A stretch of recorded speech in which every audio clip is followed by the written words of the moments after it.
এই তালের সিজনটাতে ঘরে ঘরে কিন্তু বড়া হচ্ছে, আর বড়া হবে মাস্ট। আর আমার বাসায় এরকম একটা স্পেশাল বড়া করে থাকি, খেতে ভীষণ মজা। চলো রেসিপিটা দেখে নেই। 1 কাপ তালের রস, হাফ কাপ চিনি, 1 চা চামচ বেকিং পাউডার ভালো করে মিক্সড করে 1.5 কাপ ময়দা দিয়ে দিতে হবে। 1.5 কাপ ময়দা দিয়ে 2 টেবিল চামচ শুকনা চালের গুঁড়া দিয়ে এবার সুন্দর করে মাখিয়ে নিতে হবে।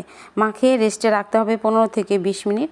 এবার দেখো অর্ধেক নারকেল কুড়িয়ে নিয়েছি, তার সাথে হাফ কাপ চিনি দিয়ে খুব সুন্দর করে মিশিয়ে নিচ্ছি। একটু সেনে টেনে মিশিয়ে নিয়ে তারপরে যে চুলায় দিয়ে একটু মানে আঠালো করে নাড়ুর মতো বানিয়ে নিচ্ছি। দেখো গোল গোল করে নাড়ু বানিয়ে নিচ্ছি। এবার সেই বেটার 20 মিনিট আগে গুলে রেখেছিলাম এটার মধ্যে ভালোভাবে কোট করে হালকা গরম তেলে সুন্দর করে একটু সময় নিয়ে ভেজে নিতে হবে। বড়াগুলো কম আঁচে ভাজবে, একদম ফুলকো ফুলকো হবে, আর দেখতে খুবই সুন্দর হয়, আর খেতে মাশাল্লাহ অনেক বেশি টেস্ট আর একদম সফট হয়। তুমি 4-5 দিন টেবিলে রাখলে ওরকমই থাকবে। তালে বড়া তো অনেক খেয়েছো, এভাবে একবার খেয়ে দেখো।